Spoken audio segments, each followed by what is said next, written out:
Hi, this is Dennis with Second Chance Tackle, and I'm on another reel that Bobby sent me.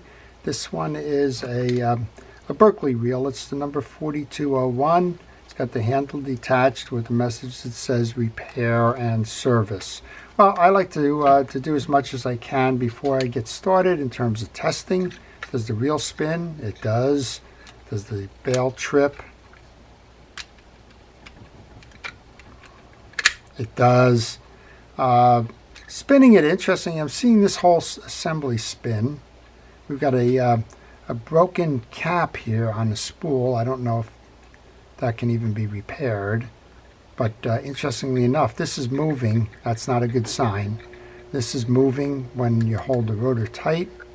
It also seems to have some up and down play.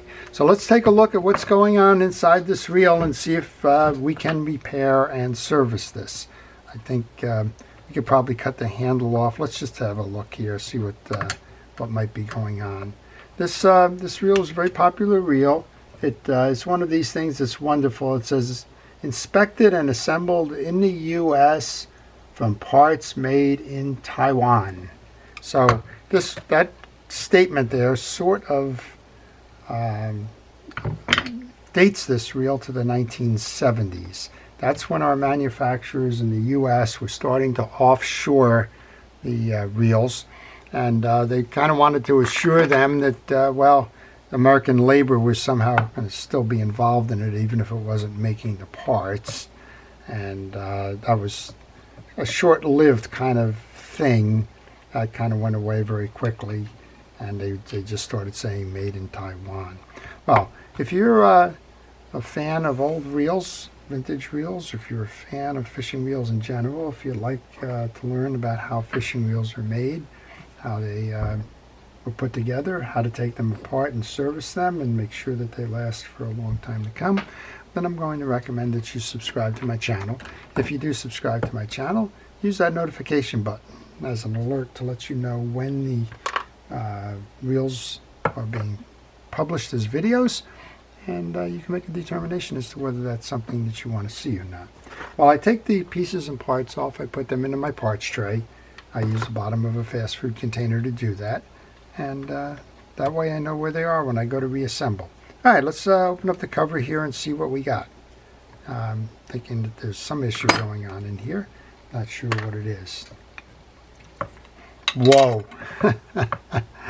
Okay, I'm told to laugh with, not laugh at, but I've got to laugh at this. I think this may actually be an example of the worst reel I've ever seen in terms of damage.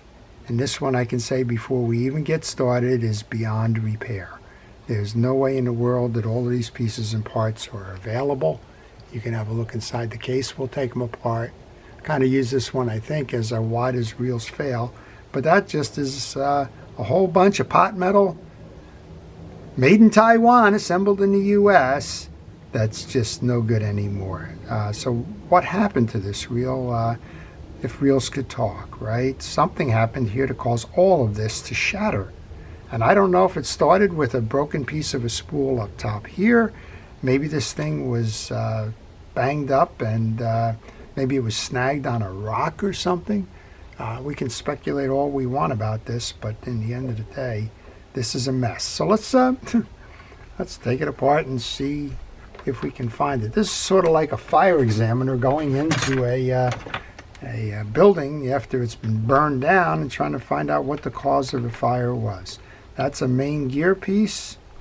That's a main gear piece. That should be the stud from the crosswind gear. Another main gear piece. Another main gear piece. I think if we just kind of, we're picking this out, but I can't see any way that it will just fall out on us here. So it looks like this main gear was the main gear, and somewhere in here would have been the crosswind block that would make this thing go up and down. That would be a piece of the crosswind block. Well, while I'm kind of fishing this stuff out, if you have a question on this reel or any reel, maybe you can help me with your speculation as to what happened on this reel. Leave it in the comments section. if you do, leave it in the comments section. We'll respond to you. Most of the time it'll be a question you'll be asking because you're working on a reel and you can't quite figure out how to get it back together again. Well, I can be honest with you and say I don't know how we get this one back together again without a whole new set of parts. But then that's not going to be feasible. These parts are not available, and why you would probably go through the expense of trying to gather them at this point, it's just not worth it. But Bobby, I do appreciate your optimism that I could get this back together again, but this is one where we say we're over with that. I'm just out of curiosity. So, a lot of times what you're looking at on a reel like this is, what do I do with it? Or in this case, what does Bobby do with it? It's a parts reel. That's all the value you have. Maybe it'll give another owner of a reel a second chance, but it looks like some of these things could be reused. Certainly the case is okay. The other side plate is okay. The axle shaft probably okay. We know the spool is not okay. The adjuster button is okay. The rotor and the bail trip, that's okay. I would have my questions. Let's go turn this now. I would have my questions on the pinion gear on the bottom of the rotor, because everything's shattered, and it usually starts with the main gear getting jammed, like I said, trying to power out of a snag or something, and this will usually get jammed and the teeth get scarred. And we can see that there's a lot of dirt and junk and the like in here, and yeah, I'm seeing the obvious wear of that. It's hard for you to see, but there's indentations here. There's valleys on these teeth. So what that said is where this pinion gear intersected with the main gear drive, something was grinding down as they tried to power out. So that's a good segue to tell you, if you get snagged on a rock or a boat or whatever you might snag, bottom or the like, don't pedal out of the snag by reeling your reel. That's only a disaster waiting to happen.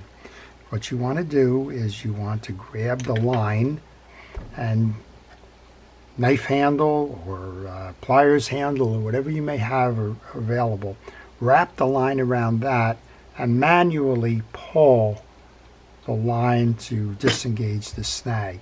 At worst case, if it's not disengaging, well, use that knife or your scissor or anything and cut it and let the tackle go.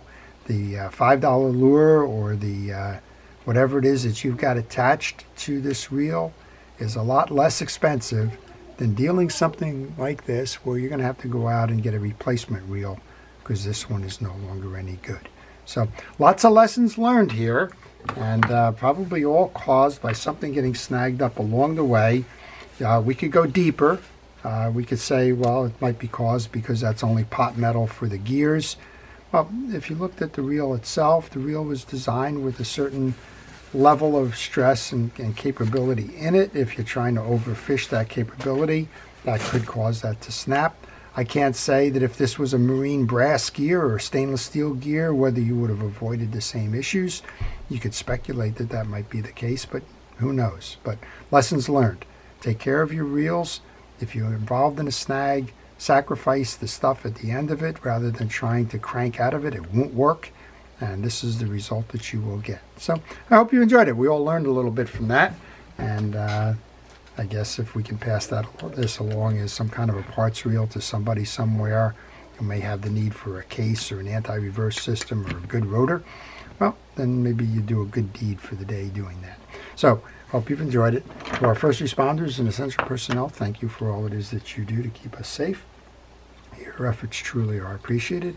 To everyone, please stay safe, stay well, and stay watching. This is Dennis with Second Chance Tackle. Have a great day.